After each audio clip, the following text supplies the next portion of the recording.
Don't forget to switch on recording. Hey, good. Well, I'm a practitioner, not an academic.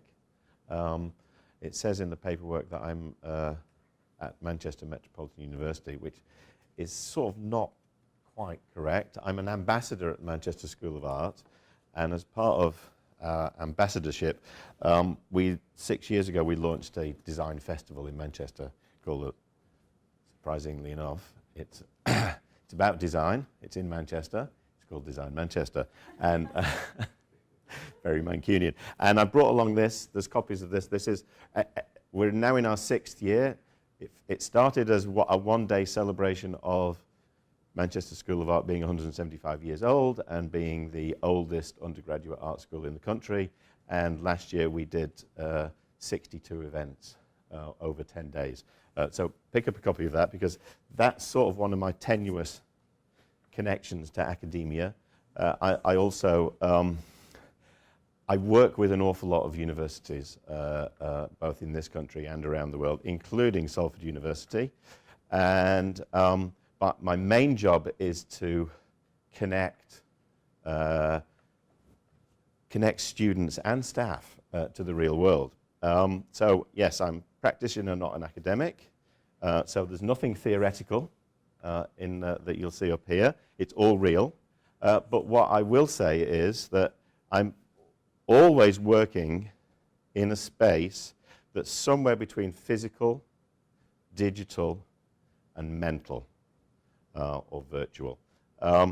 So it's, for the most part, this is a talk about mapping, and I'll explain that a little bit later. So there'll be a little bit of history, how I came to be where I am, then a little bit about how because I started life as a print designer in the 70s, and then a little bit about how I moved into digital design, and how that influenced what I did. But then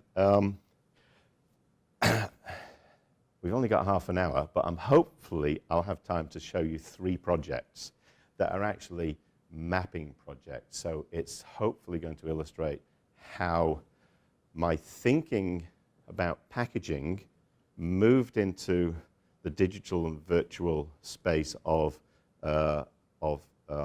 on-screen and online publishing, and then moved back into the real world to use some of that, use some of those ways of thinking and ways of guiding people through information that they can't necessarily see right away, but in the physical world.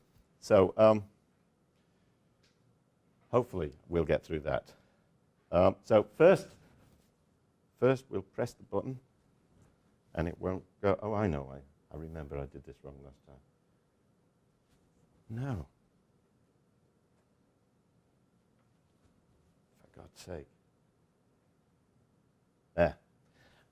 If you leave the cursor in the presenter notes, it won't step on. Okay, well, I'm going to start with a little bit of music. This is where I kind of started life.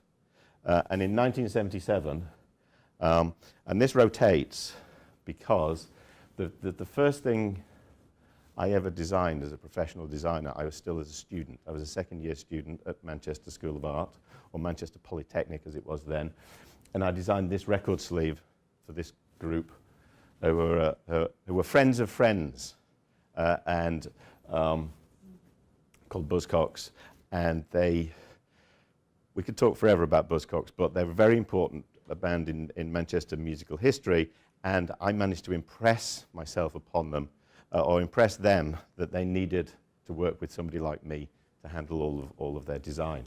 And the reason I show you this is because it's 41 years old now. It came out in October 1977, and it celebrated its 40th anniversary last year, and I've been thinking a bit about it. We did a great project about it, but again, we don't have time.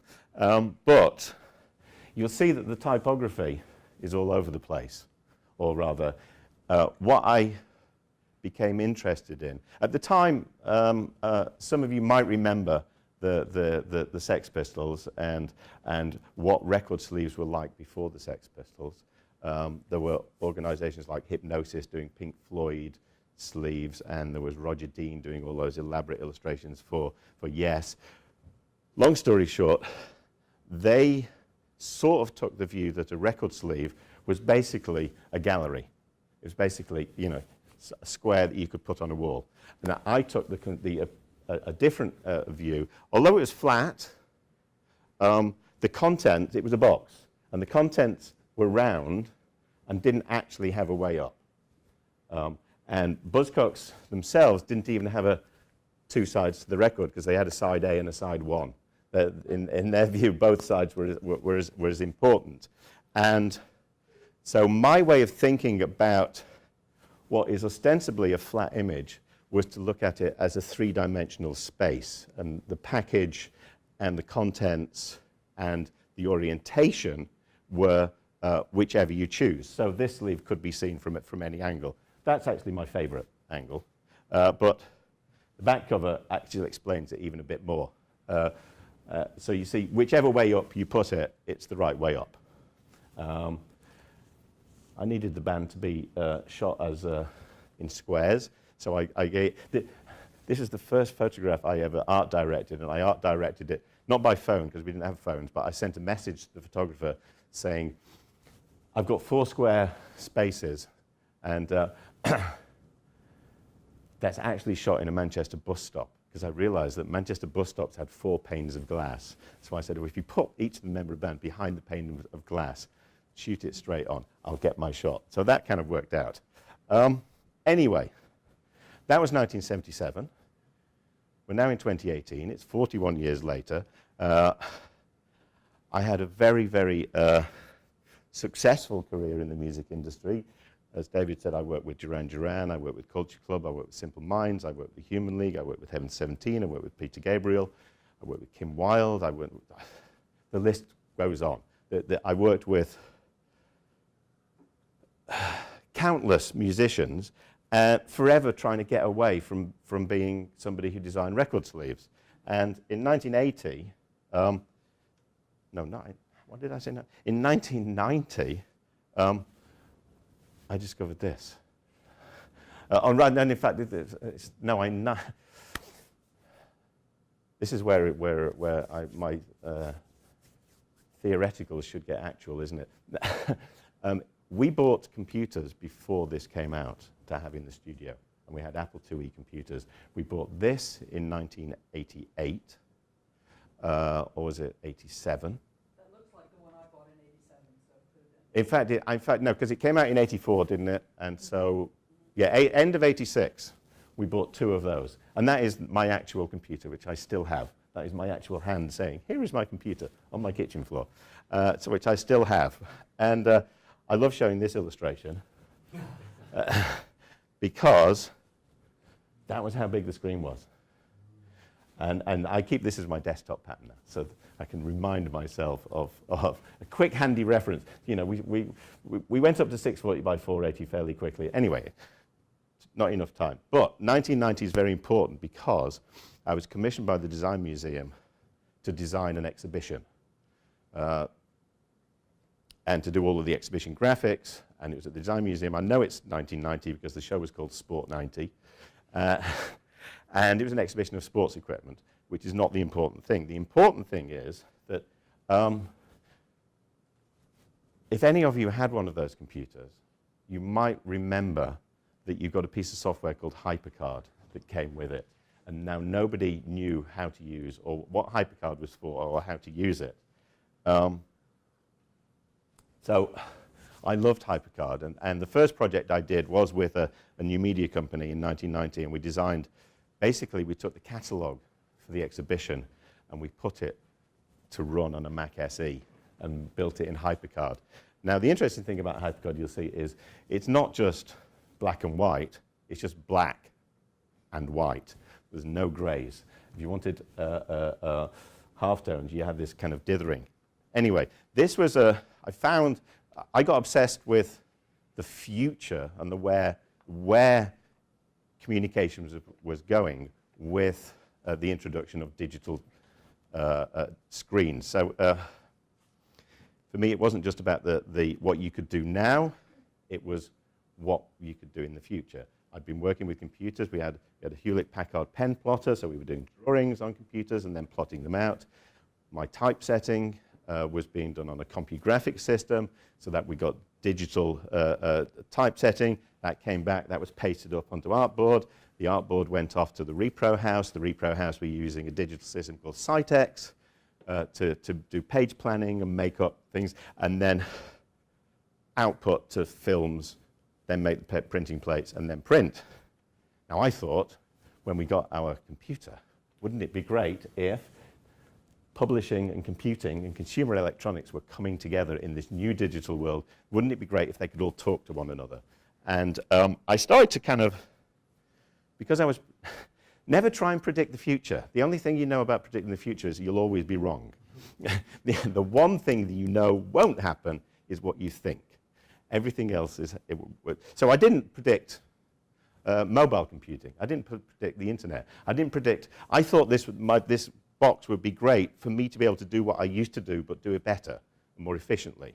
But actually, it was much more than that, because you could author, create, and publish, and distribute, as well as the bit in the middle, which is what I was concentrating on, which was the production.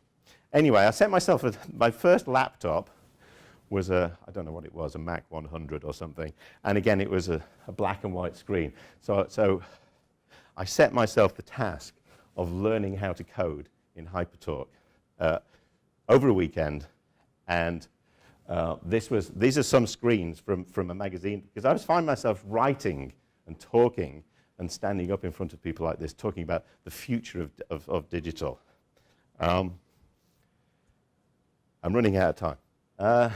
So anyway, so this was me sitting in front of my computer in order to learn how to use HyperCard, I'd write about the future of digital media.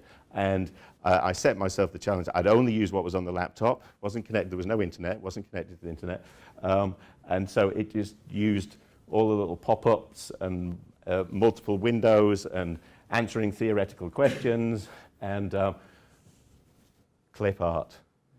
I defy anyone, anywhere on the planet, to say that they've used that piece of clip art for anything. Mac came with all this clip art, and of course, it had to be fun. Anyway, so I'd spent all this time trying to get out of the music industry since 1977. 13 years, still trying to get out of the music industry. And we got dragged back in because of my interest in the computers. We got dragged back in because some clever person in the record industry realized that a CD, because CDs had come out by now, a CD contained the space for much more data than a CD single took up. So all my colleagues in the record sleeve designing world were complaining about, oh, the paper's disappearing. Record sleeves used to be this big, and then they were this big, and now they're this big. And with CDs, there were 3-inch CDs. They're about to disappear. So we had the clever idea that, well, you put the record sleeve on the CD. So try as I might to get out of the music industry, I kept on being dragged back in. And we did these things called ECDs. That's about how big of video size you could have. If you imagine that 640, 480, that's like, postage stamp video of the Spice Girls. It's great working with the Spice Girls. They were splitting up. That's why there's no photographs of them. Somebody made these models and made this video with these models.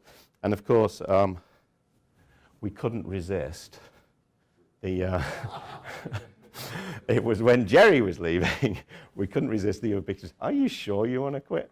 And we tried to tell them, well, yeah, we did tell the band that it was random and any one of the girls would pop up, but actually it wasn't quite random. Anyway, another long story, very short. I went from designing with computers to do what I used to do, to designing digital spaces, to then designing websites. Within a year, we'd gone from designing no websites whatsoever to almost 100% of our work being websites. But we also got involved in designing, we're doing webcasting, and so I think we did the first webcast in the UK for the BBC for Orbital in 1995 or something like that. Anyway, leaping forward a little bit, you can't quite make this out, but this is a project we did with the Science Museum at Sellafield Visitor Centre, and it's interactive cinema. So 3 big screens, peripheral vision, floor to ceiling, 3 big screens, with every member of the audience having a touch screen. And at various points in the narrative, the audience is encouraged to answer questions, such as these questions, and play games, and the outcome of the games change the flow of the narrative on the film. So we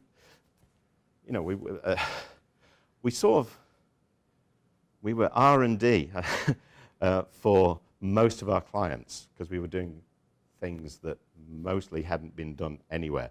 But I'll try and keep this moving. So we'd gone from designing for this kind of screen. We did some of the first mobile stuff with Hewlett-Packard and Nokia, and then through to full-scale immersive cinema, the first interactive TV with Sky TV and various things. But at the heart of all this was, and this is an example of, this is the kind of mapping that you'd have to do, and this is where it becomes relevant, because in order to do successful multimedia, as it was called then,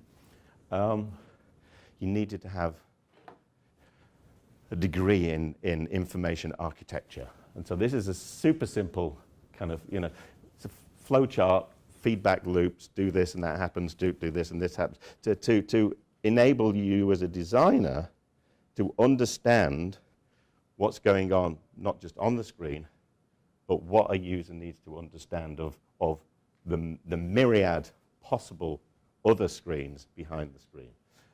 And that's where I began to be interested in maps. I looked for, this is a simple one, and it's quite recent. I looked for some others, but I couldn't find them, but some incredibly complicated stuff, because it's all database driven, and it's all user directed, and the screens kind of shape themselves according to who you are, what in this case, what your permissions are. You're either, well, I can't, this is LVMH. I shouldn't be showing you the LVMH back-end stuff. Anyway, maps. This is what I really want to talk to you today about. Got very interested in maps. And 3 projects I'm going to talk to you about. I'm going to talk to you about mapping in London,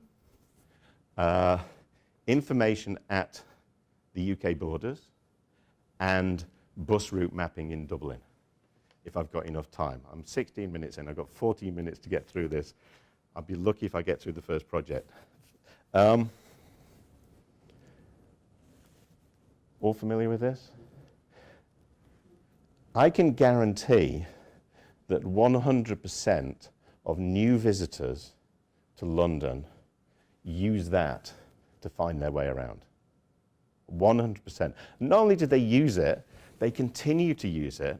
Even if they move to London, they continue to use it for several years. Because what happens is, it's very, very accurately wrong. And what happens is you go into a dark hole, go down some stairs, you go into a dark hole, and then you pop up somewhere else. So you might go in at Waterloo, you pop up at Charing Cross. Or you might miss Charing Cross and pop up at Leicester Square. And it takes you a while to kind of realize that these areas are actually adjacent to one another. I'll come back to that. And eventually, you kind of realize, Waterloo is quite close to Charing Cross. Don't need to go down in the dark hole. I can just walk over a bridge. And so we set ourselves, I was working at a company called Applied Information Group. After a year or so working in Toronto on interactive cinema, I came back to London, worked with a friend of mine, and we proposed to London that what London needed was a walking map that was a genuine map, that was as useful to pedestrians as the tube diagram. I never call it a map. The tube diagram was to travelers. And I won't even get into how bad Google Maps are still in London. Anyway, we learned This is by way of illustration that you soon learn, oh, you know, you take a while to learn that so much of London is quite close and connected. But you use this inaccurate map where there's big gaps between two stations that actually might be together. And so you might get on and go up the Northern Line, across the Piccadilly line, down the Central Line to get to a station that would have taken you 3 minutes to walk between. Something else that's interesting is we all know that there's a North London and a South London. Well, if you go across Westminster Bridge from South London to North London, you're actually going due west because the Thames curves. And all of these kind of geographical niceties get ironed out. So we did a bit of a study. And we got some student interns in, and we sent them out with stopwatches.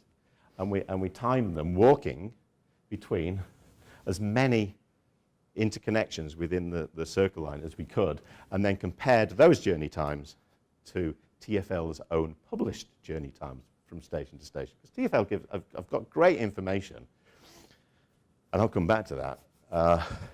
Too much information. So we did this study, and I don't know what the percentage was, but it was something like 60% of journeys is quicker to walk, which TfL liked, but they thought the information was incendiary, as they said, and it would have implications. So then we went to okay, we'd got TfL interested in this. What I didn't mention this morning, Mark, when I was talking about design and translation, 90% of design is diplomacy. And it's getting everybody on board. So we convinced TfL by doing a report that a system of mapping for pedestrians would be a good thing. There are 27 boroughs in London. We got 2 of them on board because the others saying, "Oh no, we're Kingston. We're nothing like the West End. We want our own system." Now you could see, common sense tells you if you've got 2 adjacent systems that are different and don't talk to one another, they're no good. That's why the tube diagram works. It's one system. Anyway, so we actually did some user testing because it's all about the user journey, and we set up a public exhibition in the just off Tottenham Court Road. It's London Architecture, or I can't remember the name of it. Anyway, we got people to draw what their understandings were because we kind of realized there's 3 stages of getting to know somewhere. This is like, I know where point A is and I know where point B is. This is a beginner. Then somebody else smart goes, I know that from point A I can get to several points. So this is like an intermediate. But eventually you get to this and you understand districts. And we got people to draw their understanding of where they were and what they knew, to see what kind of level of detail people stored and what was important to them. And the way they drew it, you know, so this person's like, everywhere's scared off. It's obviously, this guy's from Manhattan. Whereas this person is like, well, you know, you come out to Angel, you can go anywhere. And so just trying to get a sense of what people understand in their minds. This is where the kind of overlap of virtual mapping and actual mapping started to come into play. And we kind of realized, okay, London isn't a city, actually. Manchester's a bigger city than London. This is London. It's lots of tiny little bits, and they sort of overlap. And it takes you, I've been there 40 years. I still drive down roads that I've never driven down before. But I always tell myself, you can't get lost because you're in London. How can you be lost? You know where you are. You're in London. And actually, if you keep driving, you get somewhere you do know. So I always just keep driving. But this is what we kind of, where we got to. It's like, this is our parameters. What's going to be useful for a pedestrian that you don't get on the tube diagram? Well, you need to kind of know the district. You know, you do actually need the transport connections. The detail you show is important to walkers. And significantly, you look around. You can see the Shard over there. So it's like, I need to head in that direction. What I said about information, the problem with information is too much of it. People need, and this is where the designer comes in, they're translating that information, people need just enough information to make the decisions they need to make to get to the next bit to make the next decision, called progressive disclosure. And so, again, a super long story short, several years later, we ended up with a walker's level map, a proper map, a map of London. And I'll show you some detail. So, actually, I'll step forward. If you've been to London, you may have seen these outside every station, and these slimmer markers between them. Now, every one of those has 4 maps, 2 on each side. And the important things to know about these maps are, this one is general orientation. I'm here, I'm at Bond Street. I can look roughly and get a sense of, Regent's Park's only 15 minutes. Sunny day, I might walk. So it's orientation map. Then this is much more detailed detail. And the important things here are, and this is where Google falls over, this has everywhere that you can go as a pedestrian. Absolutely everywhere. It's got the width of the footpaths, it's got the crossings. Every building that's yellow is a public building, whether that's Selfridges or, but the public can go into all those yellow things. So this is a proper walker's level map. Now, there's too much information there. So, the other point is there are heads up as well. So we've put in landmark buildings that are drawn in 3D. And as you see these 2 maps, one above the other, the orientation and the local, the way that they're drawn is, it's there, it's heads up. So, so you can actually see there, if I'm stood here, there's Selfridges, great. You've got the information you need. And if you sort of get lost on the way, you can see where the next one is, the next marker. So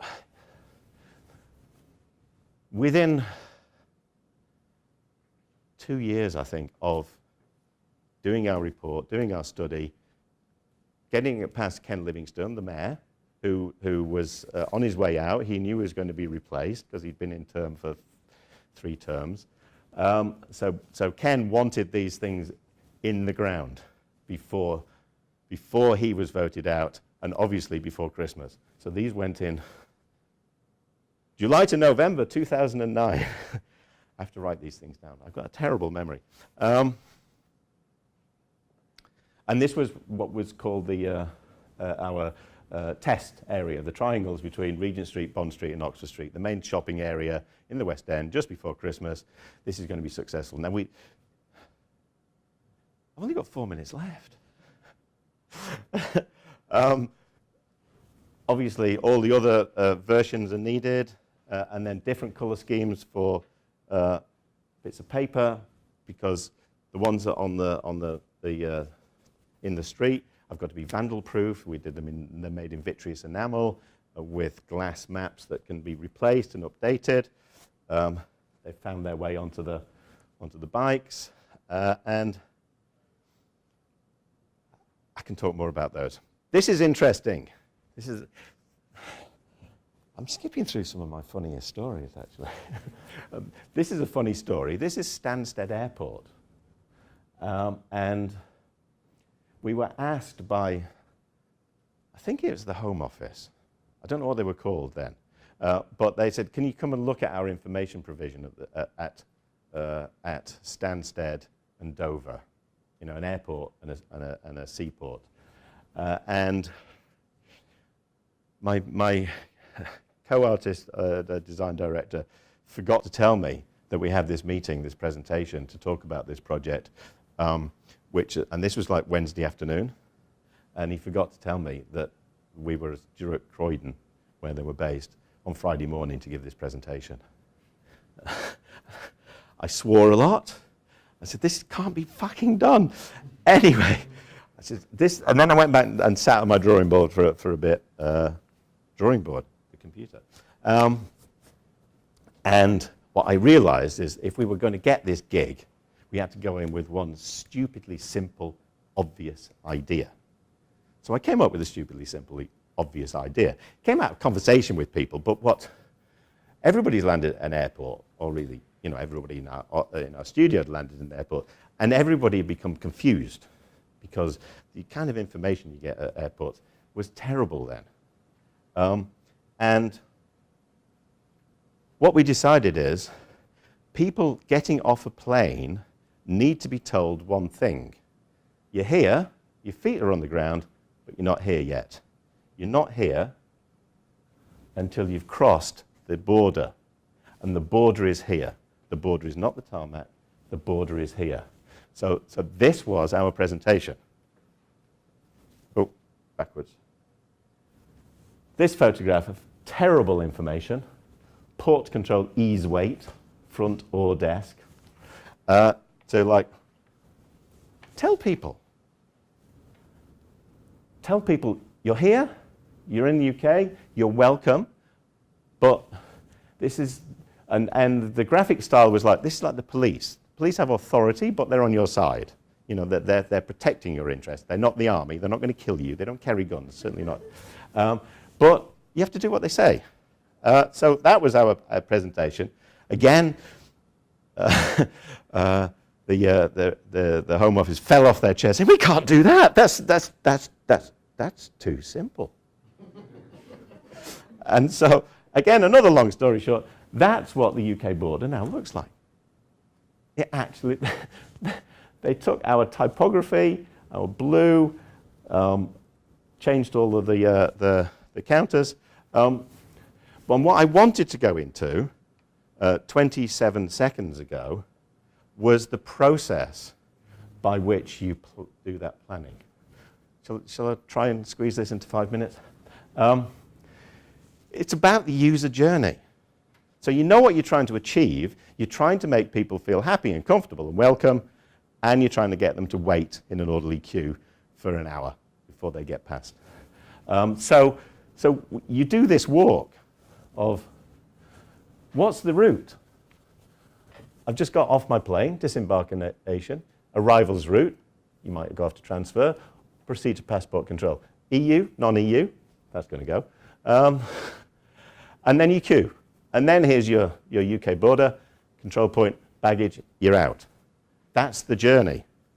This is some of the photography we did of some of the plethora of crap signage that there was.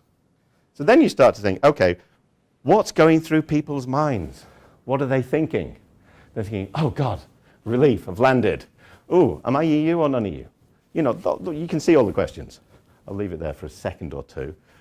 So understand the journey, understand what people are thinking, what they're wondering, analyze what they need to know at each point. So these are all of the questions that are in their head. If you understand all of that, then you can give some answers.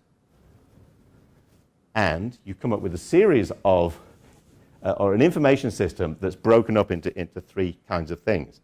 There's the campaign. This is service information, make the visitor feel welcome, welcome to London. This way, get a cup of coffee, whatever it is. Then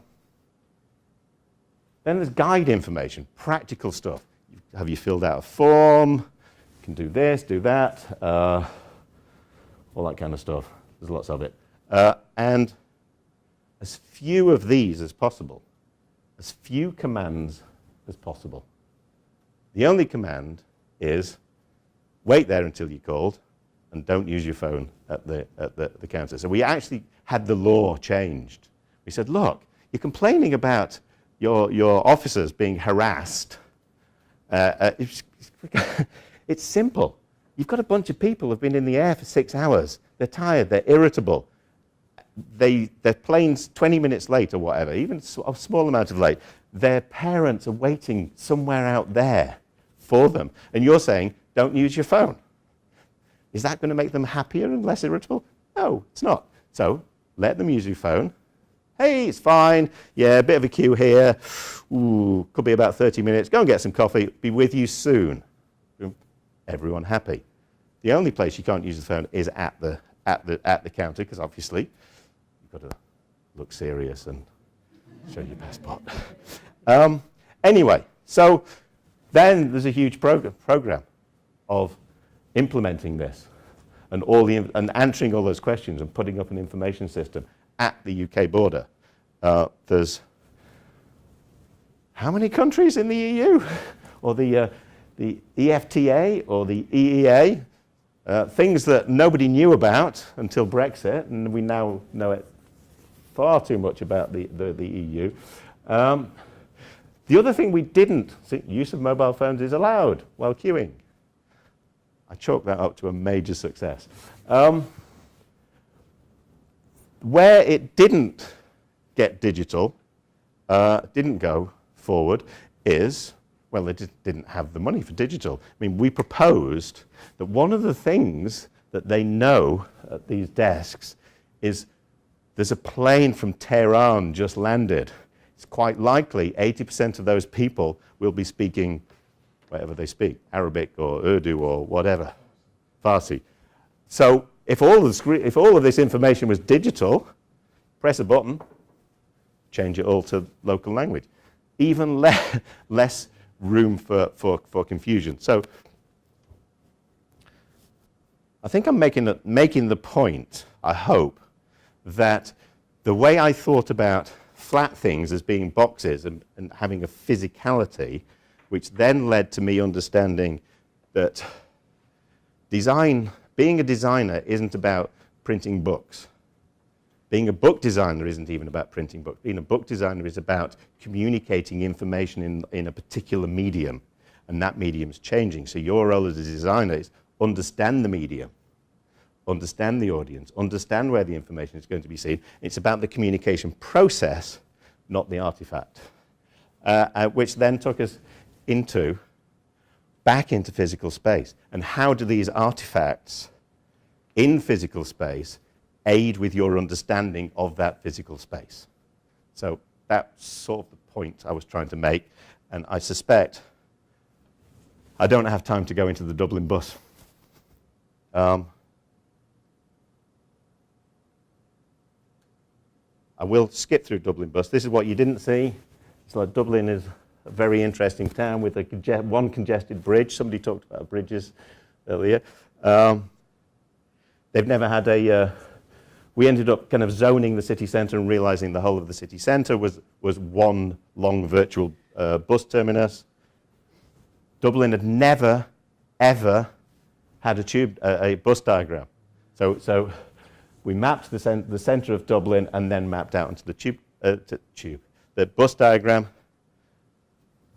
Third funny story, I've missed the first two. Third funny story is we replaced these. These were little rotating things at every bus stop that gave you all this information. But the killer is it tells you where the bus comes from. Whoever got on a bus from somewhere? So we replaced it with all this. Can't tell you about colour and colour analysis and timetabling, and the problem with introducing when you're at the bus stop, do you want to know the times of every single bus for the whole day? Furthermore, do you want to know what time it left the depot?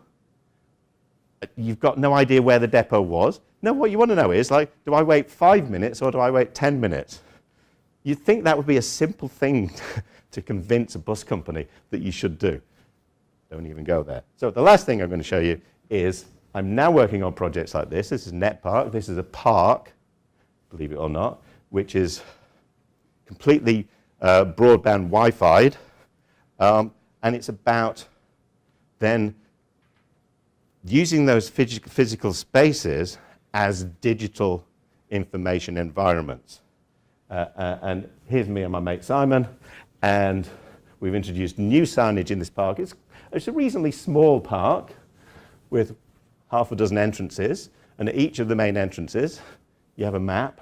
So Southend Council could justify getting some new basic information for the people who live around the park. But the crucial thing is everywhere was Wi-Fi'd, and we did projects with local primary school kids to come into the park to write stories about the park, which you could then access on your iPad, and they're location-based stories, so you get the kids moving around doing stuff. We also then commissioned, I think it was 6 artists initially, to come up with digital creative interventions, so like talking trees, a lot of AR and VR stuff going on. But to the aged local population, nothing has changed because it's all in virtual space. All that's changed is we've got better information system. And we're actually talking in Manchester, we're talking about doing a similar thing in All Saints Park. And in London, we've got a much, much bigger project called Platforming Finsbury Park. And the idea of a park as a community-driven space.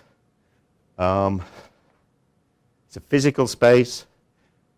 Using digital stuff, you can develop historical information, multilingual information, educational stuff, and have it as a creative space. So we're seeing this opportunity, and we call it platforming. So the public park as a platform for doing digital stuff alongside physical stuff. So the interconnect, get people into the park, have the community, own it, and that's it. Thanks.